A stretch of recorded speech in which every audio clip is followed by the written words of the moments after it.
Good morning, everyone, and welcome to this ASATA Live webinar. My name is Natalia, and I'm going to be moderating this webinar on guarding against internal and external fraud with a familiar favorite of ours, Christo Sneeman, who's the National Director of Forensic Services at Mazars Forensic Services, and a new friend, Danny Myberg, Managing Director of Cyanray. As we know, the travel industry is fertile ground for internal and external fraud at the moment. This webinar is aimed at helping you protect yourself, your business, and your customers from the scourge. A reminder that this is the last of the webinars that we've been holding to help you manage risk. That doesn't mean to say that we're not going to be doing webinars in future. We are also hosting a travel summit on the 12th of September, where you will be able to find more information about how to protect your business currently and how to ensure that you are changing your business for the future. For those of you who have never used this particular webinar software before, it's very easy to ask a question. All you need to do is go to the bottom of your screen, click on the Q&A button, type your question, and it will come straight through to me. I'll then pose those questions to Christo and to Danny, and they will then endeavor to answer them. So you'll have an opportunity to ask any questions throughout the webinar presentations, and then at the end of the webinar, we will pose those questions to Christo and Danny. So the format is going to be Christo to kick off with his presentation, and then we will hand over to Danny, who will give his presentation. So Christo, it's over to you. Okay, great. Thanks, Natalia. Thank you, and welcome to everybody, and thanks for the invite. What I'm going to discuss is an internal fraud matter that I investigated at a travel agency in the Eastern Cape. The suspect is been arrested. The case is going to court now in Port Elizabeth.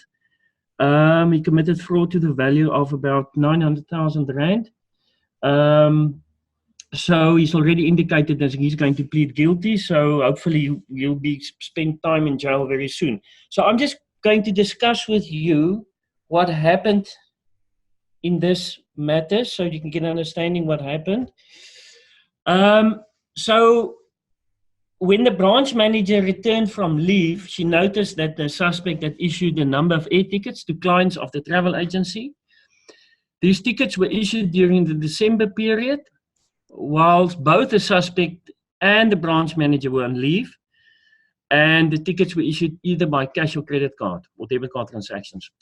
So the travel agency then received several ADMs for tickets which were issued by the suspect during the December period. One of these ADMs was for an amount of 44,000 from Emirates Air.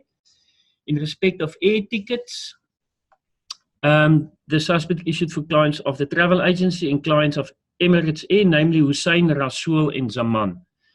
The reason for the ADM stipulated that fraudulent card was utilized by the suspect for the flight booking and that no valid approval from the card issuing bank had been obtained. So all of you are aware of ADMs.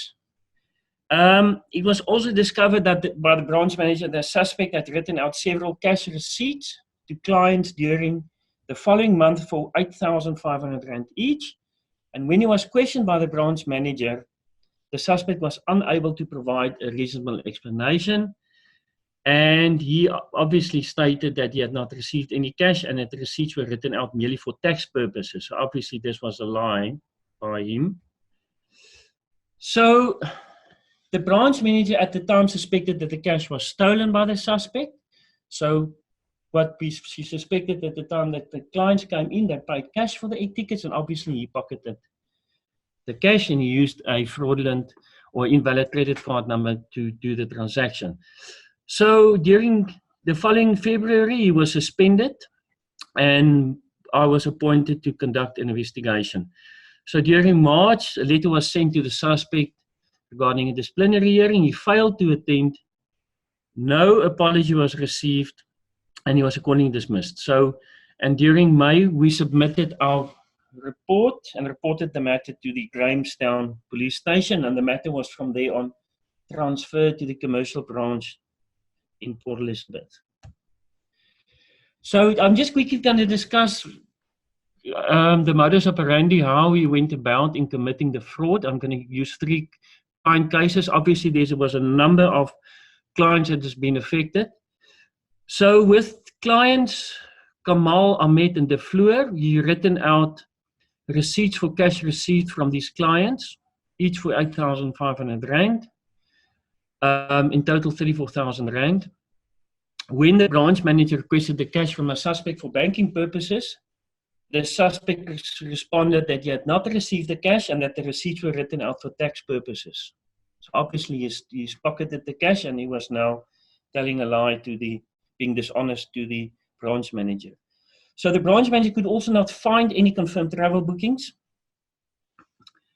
And in March, when the client visited the travel agency in order to finalize the travel arrangement, it was confirmed that no bookings had been made and the branch manager had to refund the clients 34,000 rand. So with regards to Mr. Ghani, he was another client. He claimed that he paid a deposit of 7,000 rand in cash to the suspect during February for an air ticket for his mother. The suspect did not issue a cash receipt from the travel agency's receipt book, but issued Mr. Ghani with a fraudulent invoice. So I've got the fraudulent invoice, but because the matter is still in court and it's not finalized, I don't want to actually show the evidence. I can at a later stage show you guys how he made up the fraudulent invoice. So he made up a fraudulent invoice and a flight itinerary. The fraudulent invoice had the company stamp and it was signed by the suspect. And Mr. Ghani understood this to be his receipt. The branch manager confirmed that the invoice was not valid and she could not find any of the travel bookings on the Amadeus booking system as stated on the invoice. So Mr. Ghani visited the travel agent in February to finalize a travel booking and he met with the branch manager and he wanted to pay the balance of his air ticket amounting to 1,500 rand. Branch manager informed Mr. Ghani that the cost of the return ticket from Pakistan is more than 8,500 rand and as no tickets was issued, it was decided to refund him 7,000 rand. If I go on, and as a result, the travel agency incurred a loss of 7,000 rand. So if we look at the ADMs, if we look at another client, Jordan and Oosthuizen, so during January, the branch manager received 4 ADMs from KLM Airways as no CCCF was presented for the relevant transactions. The reason for the issuing of the ADMs was that no CCCF was presented when requested from the travel agency. So those are the ADMs. I've listed it there for Jordan, Oosthuizen, in total 48,000 rand. So when I questioned him regarding the above transactions, he admitted that he inserted an invalid card number and an invalid authorization number when issuing the tickets on the GDS system. And he was unable to provide me any reasonable explanation. So then what he did then was he debited Mr. Oosthuizen's valid card on the point of sale device during November for an amount of 37,000, allocated the payment to another client, Mr. Islam. So what has happened now is, as he was committing fraud and was stealing cash, he was now rolling the payments, and because he used the client's X credit card to pay for client's Y air tickets. So Mr. Gill requested refunds for Mr. Jordan and Mr. Oosthuizen, and the refunds were credited to an invalid card number mentioned here and above. The clients were aware that the refund is due to them, but they have elected to use the refund due to them for future travel in 2017. So obviously they wanted the refund because of the fraudulent conduct. So if we look at clients Martinez, on 17 February, the suspect assisted Ms. Martinez with a travel booking. The suspect provided Ms. Martinez with a travel itinerary and Ms. Martinez paid with a credit card. On March, Ms. Martinez visited the travel agency with an itinerary to make inquiries about the booking. It was, however, discovered that there was no ticket issued in the GDS system, and the suspect used Ms. Martinez's payment to pay for another client, Mr. Shahad's. As Mr. Martinez already paid for travel arrangements, the travel agency had to pay for her travel booking. So, in summary, what he did, there was a number of other clients affected.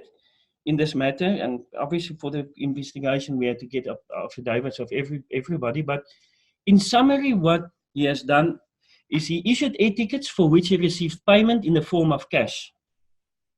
The cash was received by the suspect, however, never handed to the branch manager for the purposes of banking. So in number of instances, the client came in, paid in cash, he pocketed the cash. Then he issued travel itineraries for which he received payment in the form of a credit or debit card payments transacted on the point of sale device. No tickets were issued, and the suspect allocated these payments or transactions to other unrelated clients' travel bookings. So what he also did was he created and issued false travel agency tax invoices and gift vouchers to clients for travel bookings. The client were provided with travel itineraries, however the air tickets were never issued and the cash was never handed to the branch manager for banking purposes. You also utilized clients' credit and debit card for unauthorized payments, which were allocated to unrelated client travel bookings. He processed unknown and invalid card numbers on the GDS system when issuing tickets, as well as using invalid authorization codes. And in this regard, the travel agency has received several ADMs, and several are awaited. Obviously, I think most of the ADMs has been received at this point in time. He issued air tickets and itineraries purporting that the travel booking includes return airfare. However, only one-way air travel bookings were made. So, obviously, with all of this fraud that he committed, he created a couple of months of complete chaos in the travel agency, and because of the clients coming in complaining about the flights not being booked. Some there were one or two clients that was actually in overseas, and the flights were also not being paid, so they were unable to return, and the travel agency had to pay for their flights to come back. So when the suspect referred his allocations of payments to the branch manager, he intentionally misrepresented that these allocations in order to disguise his fraudulent conduct. So in several instances, he also issued itineraries to clients for which he received payment in the form of credit debit card. However, he would not issue the air tickets upon receipt of client's payment. The suspect will then allocate the received client's payments to unrelated clients. And in some instances, he would also often issue the client with an air ticket shortly prior to the scheduled departure, even though the client has paid well in advance. And this has also resulted now in the air tickets becoming more expensive as well. So the total loss amounted to 976,000. So he's currently being prosecuted at the Port Elizabeth Commercial Crime Court. So he is now trying to get the amount less than 500,000, because in terms of the Minimum Sentencing Act, if you commit fraud or theft, if we found guilty for fraud or theft above 500,000 rand, then the courts are obliged to sentence you to 10 years and above, 15 years imprisonment. So in the courts in Port Elizabeth is quite harsh. I've had another case. It was reported in the news, KFM, a Christian radio station, where the suspect was sentenced to 12 years imprisonment. But that is it from my side. Natalia, I'm done with my presentation. Thanks, Christo. It's terrifying. Absolutely terrifying. If you had been the owner of that travel agency. So I was saying, just before we go through to Danny, if you were the owner of that travel agency, what 3 things would you have done differently to safeguard your business? Well, I think that, look, in defense of the travel agency, it's a small agency. There's 4 consultants in the agency, and then there's the branch manager. But it was an extremely busy agency. There was a number. It was an extremely busy agency. I would say, first instance, there should have been better controls over the staff members. The reconciliations on a weekly basis of all the air travel was not done 100%. There should have been more control, because the branch manager relied a lot on the staff when they came to her on a weekly basis and confirmed it. And they would, for instance, bring a receipt and say, well, this is a payment we received for client X, and then she accepted it as correct. So there should have been more proper control and reconciliation to make sure that if a client or station has paid for the e-ticket, that his funds was correctly allocated to these e-tickets. But because it wasn't done properly, it was complete chaos. And in order for me also to try and put the puzzle together of this investigation was also very difficult. Okay, so quite a lot of things could have been avoided if there had been greater attention by management to make sure that the processes were in place. Yes, and then also typically, he was living way above his income. When we did background check on him, he had loans at a number of places, and when everybody was on leave, he actually came into the office, so they should have been also those things. They should have also looked out for those signs, if I can put the red flags. Thanks for that, Christo. I know Nats is having some problems on her side with breaking up. Morning, everybody. This is Otto. So, Christo, maybe just a question from my side as it relates to the example that you've just shared. Can you maybe just guide us a little bit in terms of what you just mentioned there? You spoke about red flags. What sort of red flag potential risks sooner? And again, I think let's focus on the example that you used there. I mean, obviously, the one side of it is to say improved and better checks and balances. But what are the red flags that would automatically make you say, look, I think we need to do some checking on this? Well, if we go back to the examples, he should have, well, as I mentioned, one of the red flags is, he came in during, at the time when he was on leave. She was also on leave. He didn't get proper authorization from her. What the branch manager was supposed to do, she should have on a weekly basis made sure that all these bookings that he had made reconciled with all the clients, with all the e-tickets. When she received the first ADM also, she should have realized there's a problem. So there was also a bit of a delay. When she received the ADMs, he still carried on working. So that should have also immediately prompted her to take action. No, thanks, Christo. And perhaps, should have earlier get in contact with some of the clients and to understand, whether the bookings were correct and were done according to their requests. Okay, sorry about that. I'm going to hand over to Danny, who's going to take over the presentation from here on out. Again, if you want to ask a question, all you need to do is click on the Q&A folder at the bottom of your screen, type your question in, that will come through to me, and I will then pose those questions at the end of the presentation. Danny, I wonder, just before you go through your presentation, because you're new to ASATA and we don't know you, would you mind just giving us a quick overview of who you are and what you do? 100%, Natalia. Can you see my presentation and can you do a sound check for me?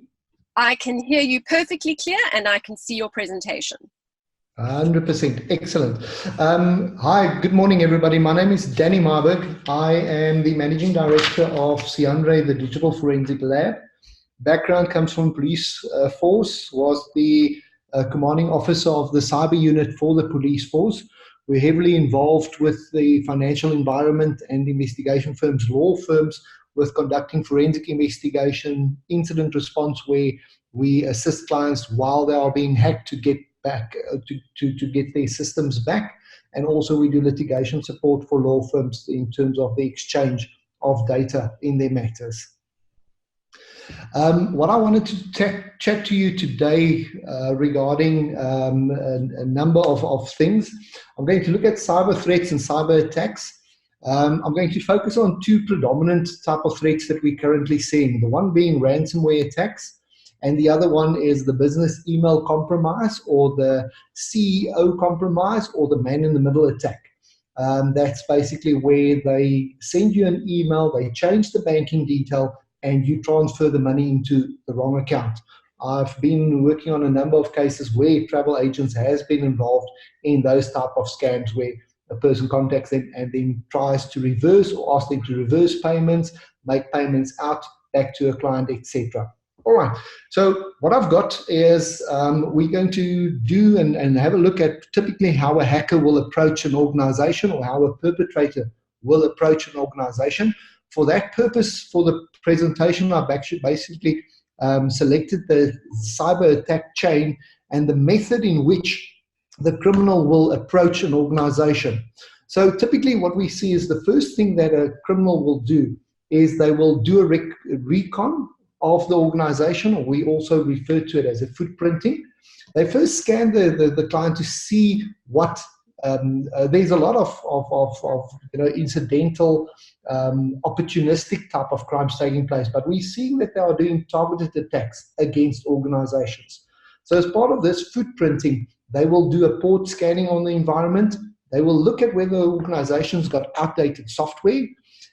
If you have outdated software, Windows 2007, XP, outdated servers, they know that Microsoft does not, and the software providers does not support that type of software anymore. So you are not able to do patch management on those environments. And the simplest thing for them to do is then to see if you've got Windows 2000 machines anywhere in your environment. They can then go and just have a look at what the known vulnerabilities are, and they can exploit the system then in that way.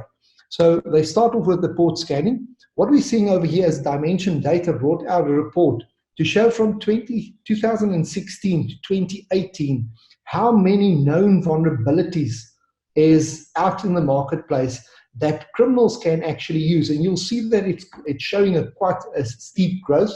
So currently where we're sitting is within the operating system environment, there's 16,550 known vulnerabilities on our old and outdated software available. So chances are good that they will find some type of compromise to breach you with.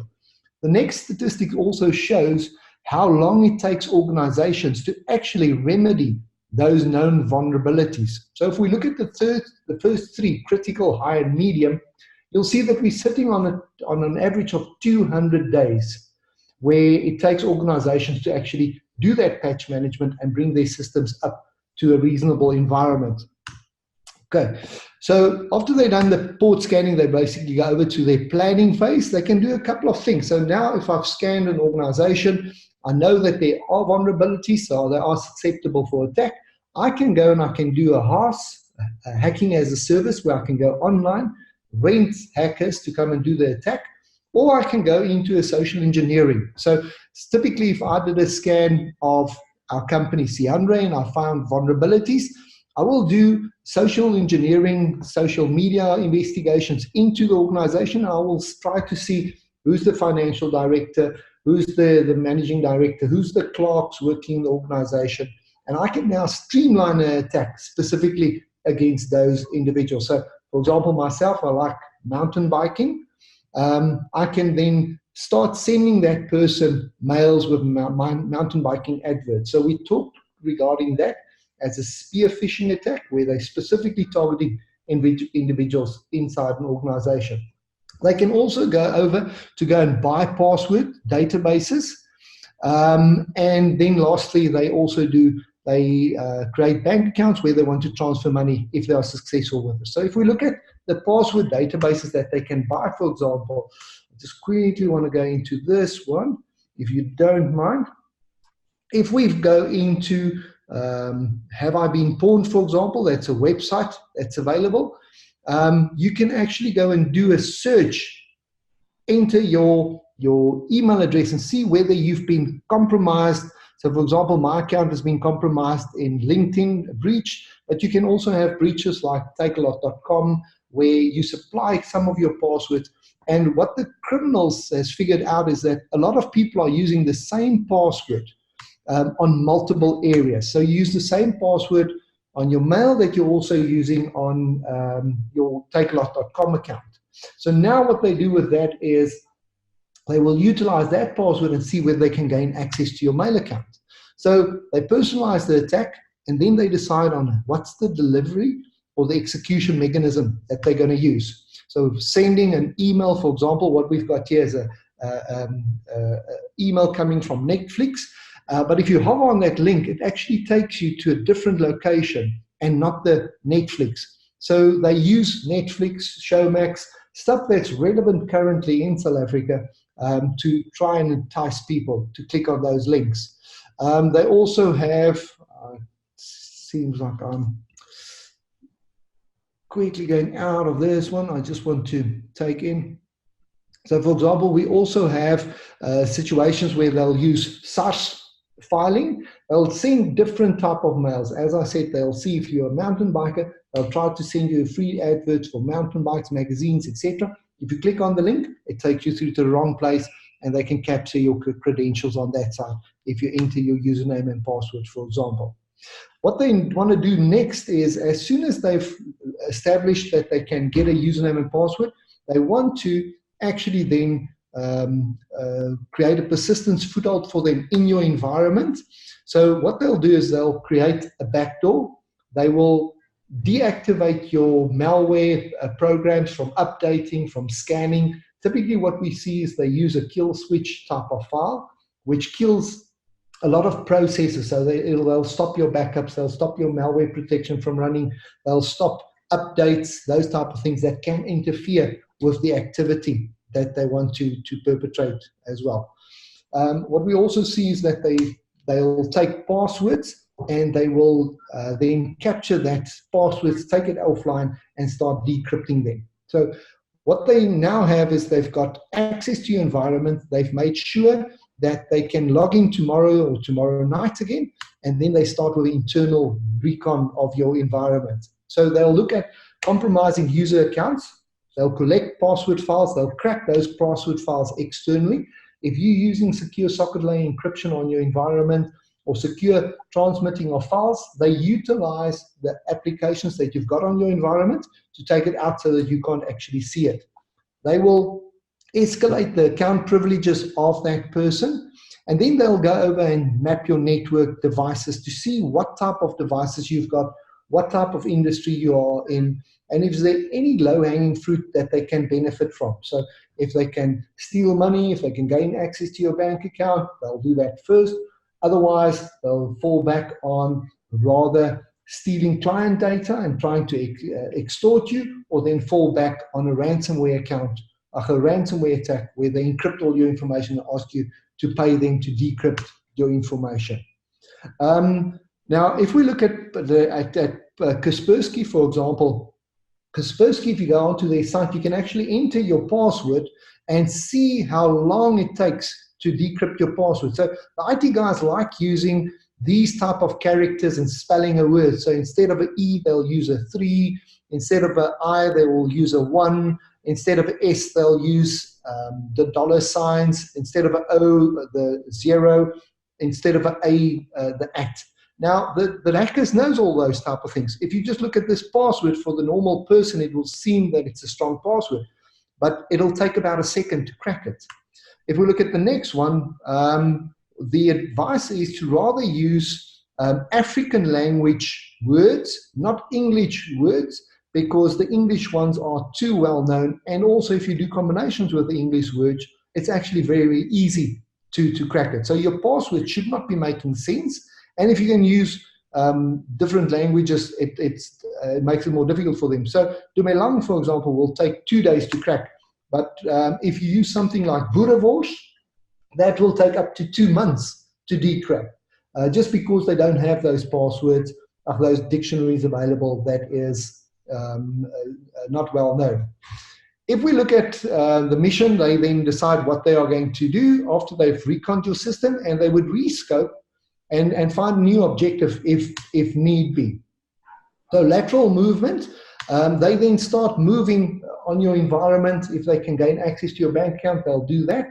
They expand their compromise throughout the environment by making use of internal systems, so like your remote desktops, TeamViewer, Task Scheduler, and use their own hacking tools. But predominantly, they don't want to use hacking tools because your system or individual can pick it up. If I've got an administrator password, it's a lot better for me to use your default remote desktop to move around in the environment, and nobody actually suspects that it is a hacker that compromised it. They then go over to the execution, and they utilize a command and control staging service. So they will collect information in your environment onto one server. They'll encrypt it with the encryption tools that you do have. They'll send it out over to a hosting server on the outside. And then they decide what they want to do from there. So they can then either as a separate attack do damage through ransomware. They can format your server, or they could go over to cover their tracks. Typically, they can also decide that they can stay in your environment because they can use your computer system to attack somebody else. Or what they also do is they can sell it, the access they've got to your environment, they can sell to a new or another perpetrator, hacker, etc., that wants to utilize another attack on you. So what we're seeing is that these type of attacks is really very devastating for clients. Ransomware attacks, we are seeing between 4 and 6 attacks of large scales in South Africa currently on a monthly basis, where clients, their environments across all the provinces are being affected. 20 offices are taken down. The data is not accessible. And typically what we're seeing there is that clients don't have patch management in place. Their firewall setups are lacking. Their backups, so one of the things I can advise you is to say, you should prepare for you should prepare for cyber incidents to hit you. It's not a question of if it'll hit you, it's a question of when it hits you. Will you be ready for it? Will you be prepared for that environment? So typically, go from the testing point of view to say, if we are knocked by ransomware, do we have backups? Can we recover from it? One, can we detect it? Can we prevent it? And can we recover? So those are the 3 areas that you need to look at. What we find is that clients would say they've got external drives where they keep their backups on, but those drives are connected to the server. If it's connected to the server at the time when the ransomware hits, it will be encrypted and you lose your backups. So don't keep all your backups on one disk. You should alternate your backup disk. So say for Monday, we've got a disk. You take that off. Tuesday, you've got a twin disk, and you rotate them on that basis so that if one is encrypted or inserted in the system while there's ransomware, that you actually have a disk to recover from. Password control. Organizations are using very, very poor passwords, and the problem is the hackers can get through it quite easily. Malware protection only helps us so much. Your virus scans, etc., because the criminals are using zero-day exploits. It's new written exploits and new written malware that the standard virus protection programs doesn't know that it's a virus at that stage. So on average, it takes about 40 days for the antivirus service providers to roll out new patches and protection against new known viruses. So for that 40 days, we are literally a sitting target, even if we do have malware protection. And that's more or less my story, Natalia. Wow, Danny, I feel like finding myself a little padded cell and locking myself inside so that none of those nasties can get hold of me. Sure, quite something. I've got quite a few questions that have come in, and if you do have any questions, please feel free to pose those by clicking on your Q&A folder at the bottom of your screen, and it'll come through to me. But when you were talking, and Melinda's actually asked the question with regards to backing up, what happens if I back up to the cloud? Is that secure? Okay, we've got a number of things happening, or that you need to take into consideration. What the criminals did in terms of ransomware, in the beginning, they would send out mails with the ransomware embedded. If you execute it, immediately it would encrypt the computer that it was on. So it meant that if my laptop is encrypted, it won't spread to the rest of the network. So number one, they then started saying the laptop on which it executes, don't encrypt that laptop, go and encrypt all your shares. So for example, it'll then go to your share drive on your server and any other computer that's connected to the environment. So if you are connected to your cloud at that point and you've got a share drive into it, it can go into your cloud and it can encrypt that cloud. The next thing they realized is that people weren't paying them because they only lost a day's worth of work and then they could restore it from the backup. So the next thing the criminals did was they combined the ransomware with what we call a logic bomb.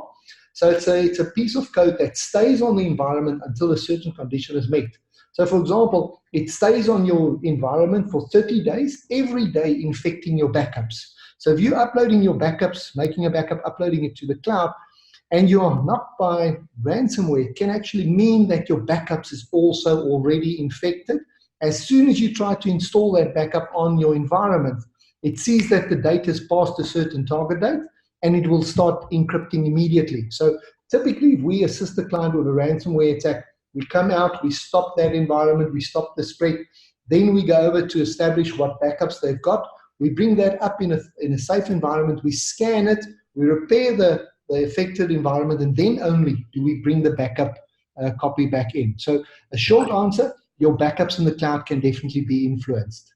So now, okay, let's you talked about when, not if. Let's say, for argument's sake, that all the people that are on this webinar at the moment, a third of these people have got something funny happening that they don't actually even know. How, I mean, would they have to call someone like you to come in and scan to check and put a stop to it? How would we know that we're infected? Yeah, what we see from some of the statistics in South Africa is the indication is that the hacker or malware is on an environment for more than 204 days on average before it's actually detected. And typically it's detected by a third party, somebody that's doing business with you or scanning or doing a test for you. So the chances are quite good that not just one, but a few of the people that's on this call could already be infected and they don't know it. What we see in situations is when we are called out to a client, if there was a compromise on the environment, we find that that compromise actually started 6-7 months ago. Now, we've been involved in some of the most well-known security breaches in the last year or two. For example, the Deeds breach that took place, the Standard Bank that was in the news, where they were hacked and money was stolen from them. We've got listed companies that literally have offices, not just in South Africa, but abroad as well. And they are being compromised. You know, so the fact of the matter is, if an organization like a Sasol or a Sanlam or a Liberty or a Alexander Forbes or a Standard Bank can be hacked, what is the sure safeguard against a small organization like ourselves? You know, we don't have that cash to spend in security. So it is definitely a reality for us. It is going to happen with us. And clients can phone us because typically if a Standard Bank is hacked or is compromised, it means that the malware was able to bypass their own environment. We come with new software, so we've got very, very advanced software that we bought from America, the same type of software that Lockheed Martin and Air Force, American Air Force use, for example. And we scan that environment to immediately see what's working, what's running on what device. Because typically what you'll have is you'll have a laptop sitting in George that is infected, and it is spreading the malware through to your different servers across the country.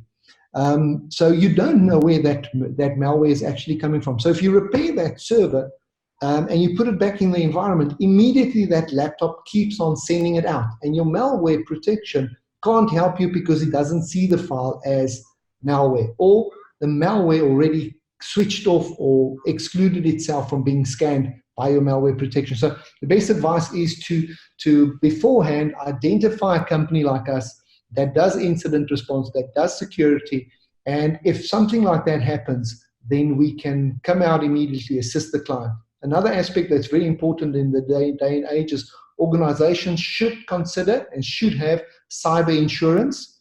Your cyber insurance typically covers our services, repairs, getting your environment back to a safe situation if something like this happens. How often do you need to get a checkup? I mean, is it like an annual thing every 6 months? Okay. One of the most well-known types of checks is a penetration testing or pen test. So typically a pen test, we come in and we see if we can break into your environment. A lot of people think they can do that once a year, but it's like you going to the doctor and say, "Doctor, am I sick today?" And the doctor will check your blood and check everything and say, "Okay, you're healthy, but you've got a little bit of high blood pressure." It can only give you a picture of what you look like at that specific day. Tomorrow, you might get a new server, or you get a new firewall, or there's a new security breach out, a new virus comes out. So that test is only valid for literally a very, very small snapshot of time. What we advise is that you do it on a quarterly basis and that you don't spend all your money on one specific thing. So it doesn't help you going to buy a firewall and you think you're safe. You should have a strategy and a program that you run throughout the year in terms of checking your environment, where you're going with your security. And a lot of us can't afford to have the likes of a standard bank security. Then I would rather invest to say, all right, but have very good backups. So if something happens, have cyber insurance that covers you for the loss of data, loss of client information, the damage to your business in terms of loss of income. And then you've got a backup that is really secure, that you can restore, that you can bring up quickly. So, I think we should be smart. We should not try and win this thing just by throwing a lot of money at it. That's really great advice. Thanks, Danny. Before I go through some of the questions that we've gotten, I just had one final question. And you talk about like the standard banks of the world. This isn't just something that hackers are looking for big wins. They would go after small companies as well.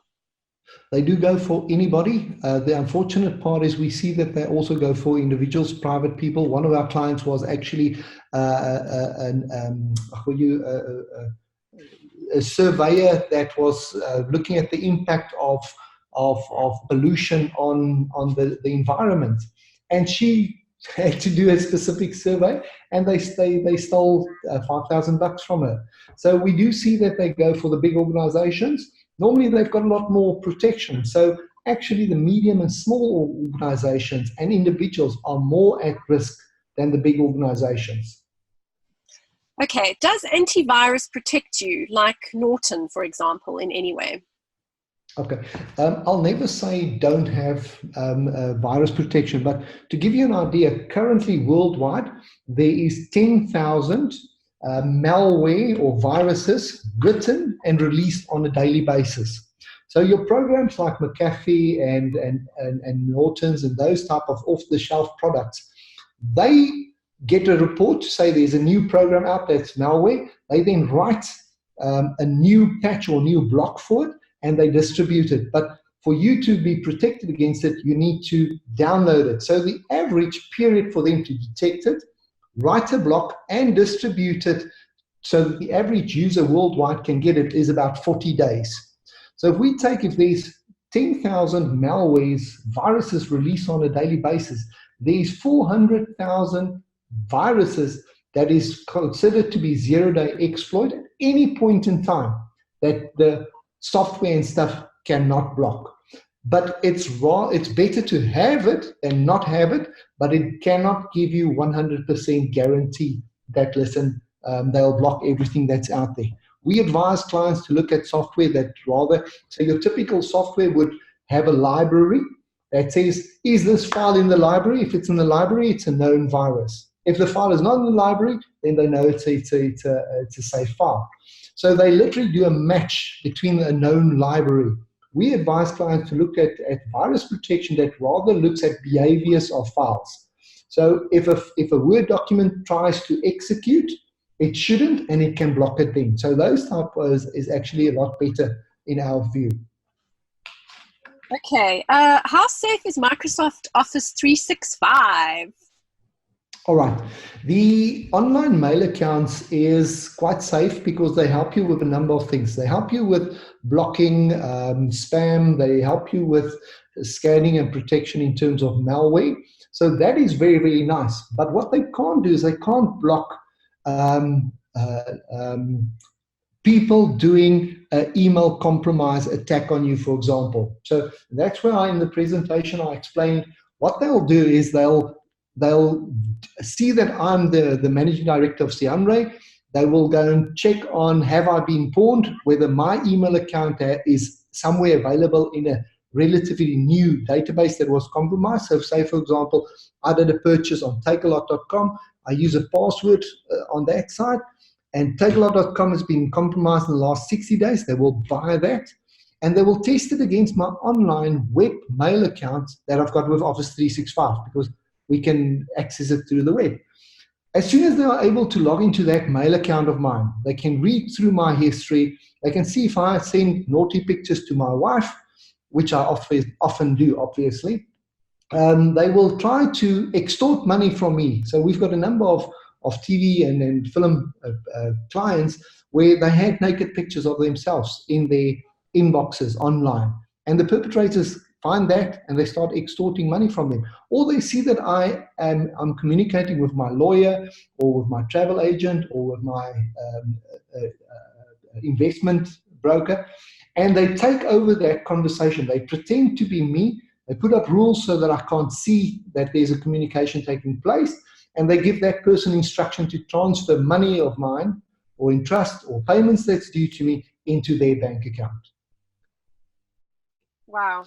What about things like a Dashlane password keeper? Are those type of things safe?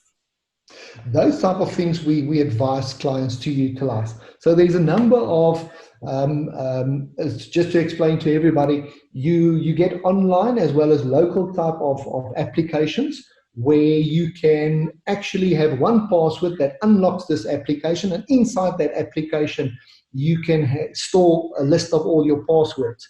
So it's advisable not to have the same password that you use across the board. If you select a password keeper, have a look at what level of encryption they use to protect it. So say, for example, we want a DoD standard, that stands for Department of Defense Standard Encryption, which is normally higher than 128-bit encryption. So if they're advertising that they're doing a 265-bit encryption, that is really good. The password also that you utilize to open that one must be very secure. It mustn't be English words. It must be random characters. What I like to do, for example, is I have a password. Let's say my password is Boerewors. I will have Boerewors as a capital letter and play around with the words. And if I'm using that password at Gmail, I would say Boerewors at Gmail 12345. For example, and if I'm using that same password at MWeb, I would say Boerewors at MWeb, so that I've got the same type of combination password, but I change it for where I want to use it. So in that way, an old person like myself doesn't need to remember 100 passwords. I've got a combination, or I've got a sentence that I use. I'm with you. But one of those old people who needs to do that. Application is really good. Great, thank you for that. Good advice, Danny. Last question for you. For cyber insurance, are there any requirements needed by the business in order to have it? Yes, there are actually. The cyber insurance industry in South Africa is quite new. They've only been doing it for a couple of years. The type of insurance gives you a cover in terms of that an organization like us can come out if you suffered a cyber incident, or you are suffering it. We come out, we assist you with stopping it from taking place further. We repair your environment, we help you to reinstall your computers, clean your data. We even go so far as to negotiate the ransomware. We've got authorization to do that. We negotiate the ransomware. If we can't repair your systems to that, we can actually buy your data back. And we assist with all of those type of things. But the insurance industry wants to see what the risk is that they're taking on. So if you've got no insurance, they will decide whether they do, no security, they'll decide whether they do give you cover or not.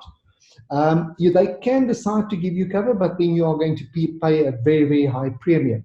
The more security you have, the better your backups is, the more your prevention, detection, and response or recover mechanisms is, the cheaper your insurance will typically be. Thank you for that. Christo, I'm looping you back into the conversation to answer a couple of questions that have come through. Jennifer, okay. No, thanks. You mentioned that the airline gave an ADM for the fraudulent cards used. Was that because the employee entered invalid card details? Can the airline pick up if we receive fraudulent card details from the client? Well, yeah, what he did was he entered onto the GDS system an invalid card number and a false authorization code, and that was the reason for the ADM that was sent by the airline. So yeah, and sorry, your next question was, Natalia, again? So what if the agent got an invalid card from one of their customers, and can the airline pick up if the fraudulent? Can the airline pick up if we receive a fraudulent card detail from a client? Would the airline pick that up? The only time when the airline can pick it up is when they send the card through for authorization at the issuing bank. So the airline would send the transaction to the issuing bank, and then the issuing bank will respond to say, this is the invalid card. So that's unfortunately the only time that they can pick it up. I'm not certain whether the airlines or the Amadeus or those systems have been made any progress where they can pick up invalid card numbers. I'm not certain on that at this point in time. Okay, we'll try and find that out for you. Yeah, I think it's still a problem. I think, this has been an ongoing problem. I've encountered in a number of instances where you can go onto the GDS and you can insert an invalid card number, and it's accepted. Okay. So that's perhaps something we need to look at again, to perhaps speak to Amadeus or one of the other service providers. Definitely worth looking into. Thank you for that, Jenna. And then this is a really good question, and I don't know if you can answer it, but perhaps Otto can jump in if he does have some insights into that. And that it was mentioned that the travel agent received ADMs. The reason was that no CCCFs were presented. The latest position on this is that we are not permitted to take an imprint of the client's card.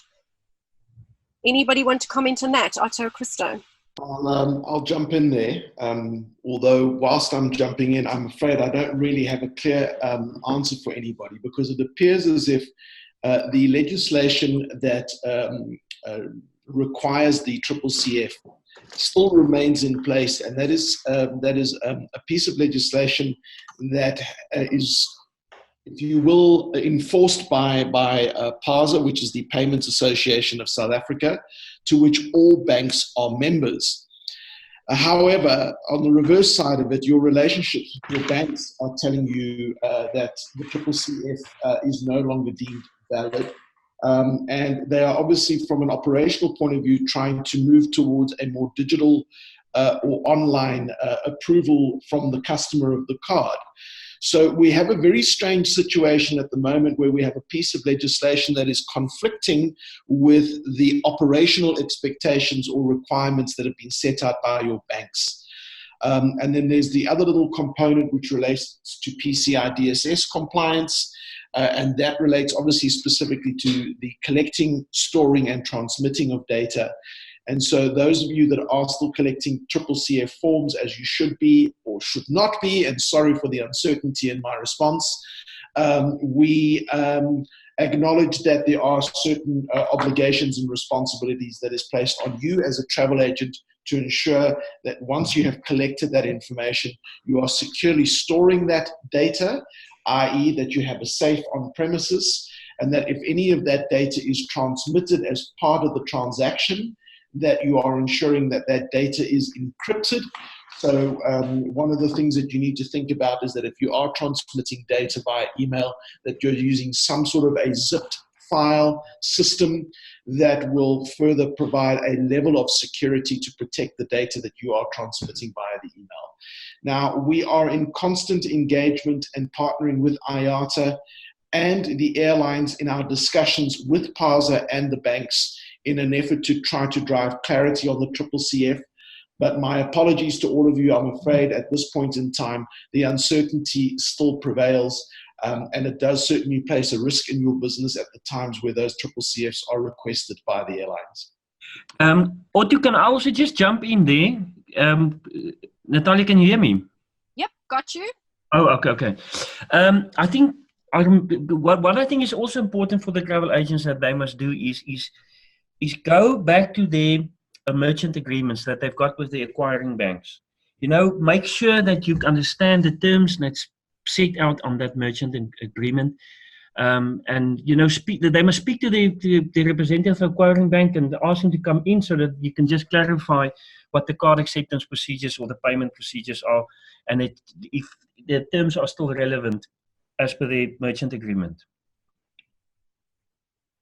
Okay, I'm afraid I have to close this webinar off because we're reaching our time for it to be concluded. We do have one last question, which is around tips on red flags with regards to land arrangement travel services. But I think what I'm going to do, Anonymous, with your permission, is to try and get that information and put that into an FAQ, which we will distribute to everybody who's been on the webinar so that we can get those tips in writing for you. I hope that will be okay.